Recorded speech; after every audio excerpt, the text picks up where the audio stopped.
എല്ലാവർക്കും നമസ്കാരം. ഇന്ന് പറയാൻ ഉദ്ദേശിക്കുന്നത് നിലവിളക്ക് ദീപം കൊളുത്തേണ്ട രീതിയെക്കുറിച്ചാണ്. നിലവിളക്ക് ദീപം തെളിയിക്കുന്നത് ഐശ്വര്യപ്രദമാണെന്നാണ് നാം മലയാളികൾ കരുതിപ്പോരുന്നത്. എൻ്റെ അഭിപ്രായത്തിൽ എല്ലാ മതസ്ഥരും അവരവരുടെ ദൈവത്തിൻ്റെ മുന്നിൽ ദീപം തെളിയിച്ച് അല്പനേരം പ്രാർത്ഥിക്കണം എന്നാണ്. ഇതുപോലെ നമ്മൾ പ്രാർത്ഥിക്കുമ്പോൾ നമുക്ക് പോസിറ്റീവ് ഊർജം, ശുഭാപ്തി വിശ്വാസം നമ്മുടെ ഉള്ളിൽ ഉണ്ടാകും. അത് നമ്മുടെ ജീവിതത്തിൽ മുന്നോട്ട് നയിക്കാൻ കരുത്തുറ്റതാക്കും.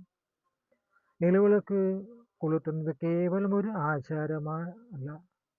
അതിന് പിന്നിൽ ആരോഗ്യപരമായും മനഃശാസ്ത്രപരമായും ചില കാരണങ്ങളുണ്ട്. ഈ നിലവിളക്ക് എന്ന വിഷയം ഒരു വീഡിയോ കൊണ്ട് പറഞ്ഞു തീരാൻ സാധ്യമല്ല.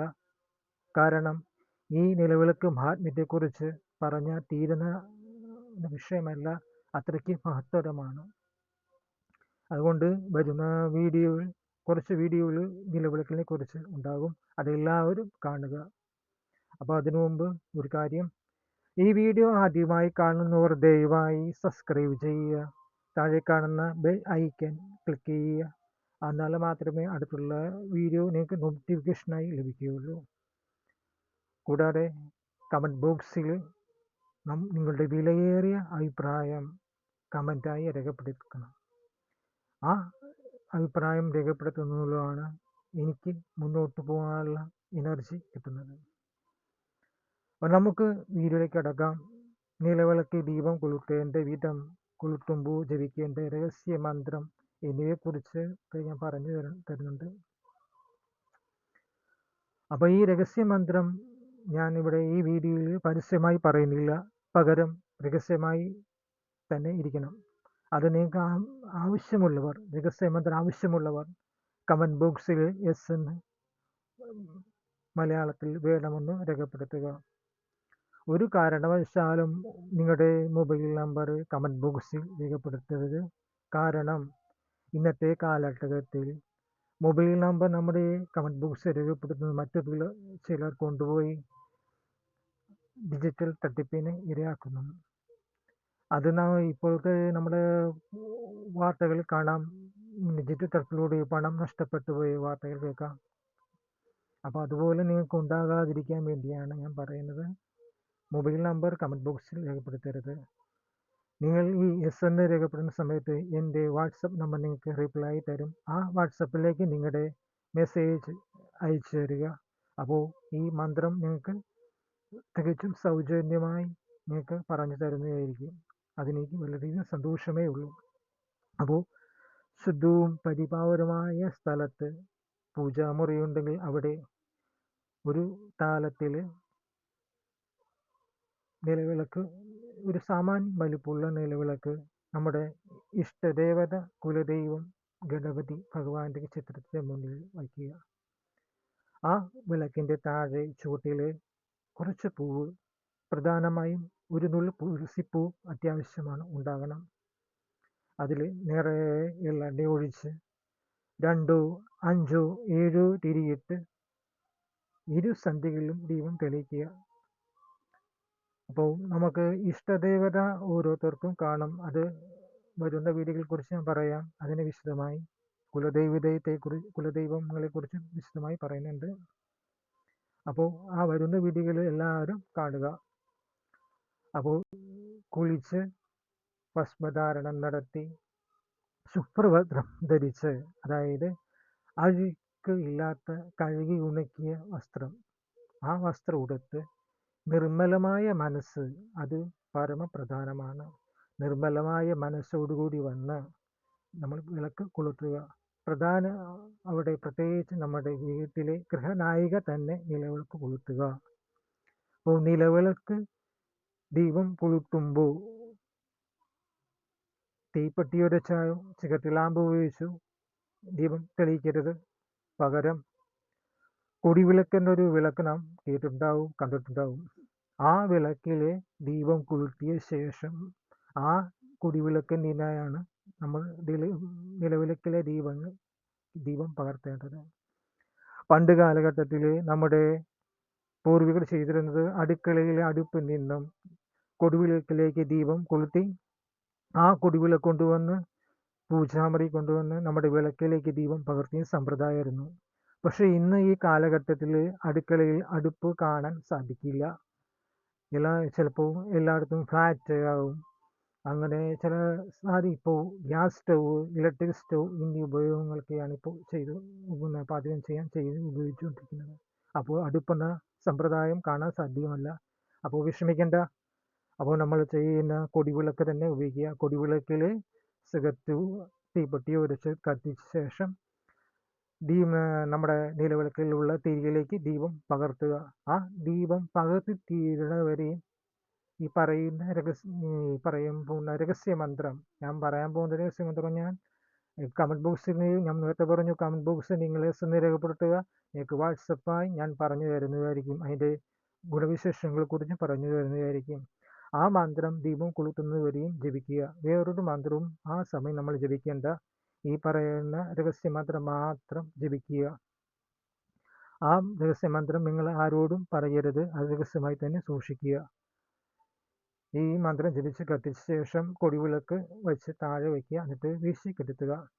അപ്പോൾ നിലവിളക്കിൽ 2 തിരിയാണ് സാധാരണ ഇടുന്നത്.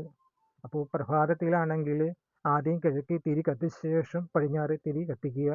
വൈകുന്നേരം ആണെങ്കിൽ പടിഞ്ഞാറേ തിരി കത്തിച്ച ശേഷം കിഴക്കേ തിരി കത്തിക്കുക. ഇതാണ് നമ്മൾ ആചാരം. അപ്പോൾ 2 കൂളിത്തിരി ഉണ്ടാണെങ്കിൽ പ്രദക്ഷിണ വഴി കത്തിക്കുക. അപ്പോൾ ഇതിനെക്കുറിച്ച് ഞാൻ വരുന്ന വീഡിയോയിൽ ഉണ്ടാവും. അപ്പോൾ നിലവിളക്ക് കൊളുത്തിയ ശേഷം നമ്മൾ ചന്ദനത്തിരി ഭഗവാന്റെ മുന്നിൽ വെച്ച് തൊഴുതു നിന്നുകൊണ്ട് ചെറിയ ശബ്ദത്തിൽ ദീപത്തെ സ്തുതിക്കുക. അത് നമ്മൾ സാധാരണ കാണുന്ന മന്ത്രങ്ങളായിരിക്കും. അതിൻ്റെ 2 മന്ത്രങ്ങളാണ് ഞാൻ ഇപ്പോൾ ഇവിടെ പറയാൻ ഉദ്ദേശിക്കുന്നത്. അപ്പോൾ അതിൻ്റെ അർത്ഥത്തെക്കുറിച്ച് ഞാൻ വാട്സപ്പിലൂടെ എനിക്ക് അയച്ചു തരാം. അപ്പോൾ ദീപോ ജ്യോതി പരബ്രഹ്മ, ദീപോ ജ്യോതി ജനാർദ്ദന, ദീപോ ഹരിതമേ പാപം, സന്ധ്യാദീപം നമസ്തുതേ. 2ാമത്തെ മന്ത്രം ശുഭം ഭവതു കല്യാണം ആയുരാരോഗ്യവർദ്ധനം മമ ശത്രുവിനാശായ സന്ധ്യാദീപം നമസ്തുതേ. ഈ സ്തുതി ചൊല്ലിയ ശേഷം നമ്മുടെ തറവാട്ട് വീടുകളിൽ മിക്ക വീട്ടിലും തുളസിത്തറ, സർപ്പക്കാവ്, പൂർവികന്മാർ അതായത് കാരണവന്മാരെ നമ്മൾ ആരാധിച്ചുവരുന്ന സ്ഥലം എന്നിവിടങ്ങളിൽ ദീപം തെളിയിച്ച് തൊഴുത ശേഷം വന്ന് എല്ലാ കുടുംബാംഗങ്ങളും ഒരുമിച്ചിരുന്ന് നാമം ജപിക്കണം. അപ്പോൾ പണ്ട് കാലങ്ങളിൽ എല്ലാവരും അങ്ങനെയായിരുന്നു നാമം ജപിച്ചിരുന്നു. പക്ഷെ ഇപ്പോഴത്തെ കാലഘട്ടത്തിൽ ഈ സന്ധ്യാസമയങ്ങളിൽ മിക്ക വീടുകളിലും ടി വി ഓൺ ചെയ്ത് സീരിയൽ കാണുന്ന സമ്പ്രദായമാണ്. ആ സമ്പ്രദായം നമ്മൾ മാറ്റണം. എല്ലാവരും ഒത്തുജീവിച്ചിരുന്ന ആ സമയങ്ങളിൽ സന്ധ്യാദീപം തെളിയിച്ച് എല്ലാവരും നാമം ജപിക്കുക.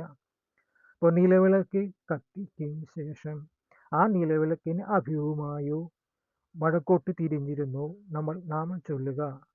ആദ്യം ഗണങ്ങളുടെ അധിപതിയായ ഗണപതി ഭഗവാനെ സ്തുതിച്ച് പിന്നെ നമ്മുടെ ഇഷ്ടദേവതയും കുലദേവതയും കുറിച്ചുള്ള സ്തുതികളും മന്ത്രങ്ങളും ജപിക്കുക. അവസാനം സമർപ്പണ മന്ത്രം ചൊല്ലി സമർപ്പിച്ച ശേഷം നമ്മുടെ വാക്കുകളാലോ ചേഷ്ടകളാലോ വന്നിട്ടുള്ള തെറ്റുകുറ്റങ്ങൾക്കും ക്ഷമ ചോദിച്ചുകൊണ്ടുള്ള ക്ഷമാപണ മന്ത്രം ചൊല്ലി പിന്നെ സർവ്വ ജഗത്തിനും ശാന്തിയും സമാധാനവും സുഖവും ഉണ്ടാവാൻ പ്രാർത്ഥിച്ച് അവസാനം സുഗൃഹത്തിൽ ശാന്തിയും സ്വസ്ഥതയും സുഖവും ഐക്യവും ഉണ്ടാകാൻ വേണ്ടുന്ന മന്ത്രം ജപിച്ച് നമസ്കാരവും ചെയ്ത് നമ്മൾ വിടവാങ്ങുക. ഇങ്ങനെ ശരിയായ രീതിയിൽ വിശ്വാസത്തോടെയും ഭക്തിയോടെയും നിത്യവും അനുഷ്ഠിച്ചാൽ ആ ഭവനം ഒരു ക്ഷേത്രം തന്നെയാണെന്ന് പറയുന്നതിൽ ഒരു സംശയവുമില്ല. ആ ഭവനത്തിലുള്ളവർക്ക് സകലവിധ ഐശ്വര്യങ്ങളും ശാന്തിയും സ്വസ്ഥതയും ഉണ്ടാകുന്നതാണ്.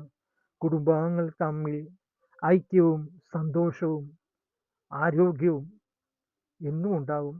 നിലവിളക്ക് നാമജപങ്ങളും കൊണ്ട് ദോഷങ്ങളെല്ലാം ഒരു പരിധിവരെ നമുക്ക് തടഞ്ഞു നിർത്താൻ സാധിക്കും എന്നുള്ളത് തർക്കമറ്റ സംഗതിയാണ്. വലിയ അപകടങ്ങളെ ചെറുതാക്കി മാറ്റാൻ നമുക്ക് ഈ നാമജപത്തിലൂടെയും സന്ധ്യാദീപത്തിലൂടെയും സാധിക്കും. കണ്ടിക്കൊള്ളേണ്ടത് പുരുവത്ത് കൊണ്ട് നമ്മൾ പഴഞ്ചൊല്ലി കേട്ടിട്ടുണ്ടാവും. അതുപോലെ നമ്മുടെ ആദികളും വ്യാധികളും കൊണ്ട് നിറഞ്ഞ നമ്മുടെ മനസ്സിനെ, കൊച്ചു കൊച്ചു രോഗങ്ങളെ എല്ലാം ഒരു പരിധിവരെ തടഞ്ഞു നിർത്താൻ നമ്മുടെ സന്ധ്യാസമയത്തുള്ള നിലവിളക്കിനും നാമങ്ങൾക്കും സാധിക്കും എന്നുള്ളത് രണ്ട് പക്ഷമില്ല.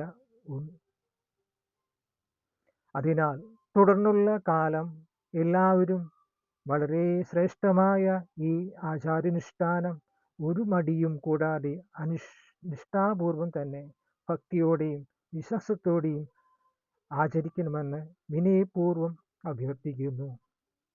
ഇങ്ങനെ ചെയ്താൽ എല്ലാ കഷ്ടപ്പാടുകളും ദുരന്തങ്ങളും അന്ധചിത്രങ്ങളും കൊണ്ട് തകർന്നുകൊണ്ടിരിക്കുന്ന നമ്മുടെ കുടുംബങ്ങളെ രക്ഷിക്കാൻ സാധിക്കും. അങ്ങനെ നമ്മുടെ ഈ സമൂഹം രക്ഷപ്പെടട്ടെ. സനാതന ധർമ്മം എന്നും നിലനിൽക്കട്ടെ. ലോകത്തിലെ ഏറ്റവും ശ്രേഷ്ഠമായ കുടുംബ വ്യവസ്ഥ ഉള്ളത് നമ്മുടെ ഭാരതത്തിലാണ്. ആ കുടുംബ വ്യവസ്ഥ എന്നും നിലനിൽക്കണമെങ്കിൽ അതിലെ ആചാരങ്ങളും അനുഷ്ഠാനങ്ങളും നമ്മൾ ഓരോരുത്തരും നിഷ്ഠാപൂർവം അനുഷ്ഠിക്കണം. എന്നാൽ മാത്രമേ ഈ കുടുംബ വ്യവസ്ഥ നിലനിൽക്കുകയുള്ളൂ. അപ്പോൾ ഇന്നത്തെ വീഡിയോ ഞാൻ ഇവിടെ നിർത്തുകയാണ്. അടുത്ത വീഡിയോ പൂജാമുറിയുടെ പ്രാധാന്യത്തെക്കുറിച്ചാണ് പറയുന്നത്. അത് എല്ലാവരും കാണണമെന്ന് ഞാൻ അഭ്യർത്ഥിക്കുന്നു. ഇതുവരെയും ഈ വീഡിയോ കണ്ട എല്ലാവർക്കും എൻ്റെ ഹൃദയംഗമായ നന്ദിയും നമസ്കാരവും രേഖപ്പെടുത്തുന്നു. നമസ്കാരം.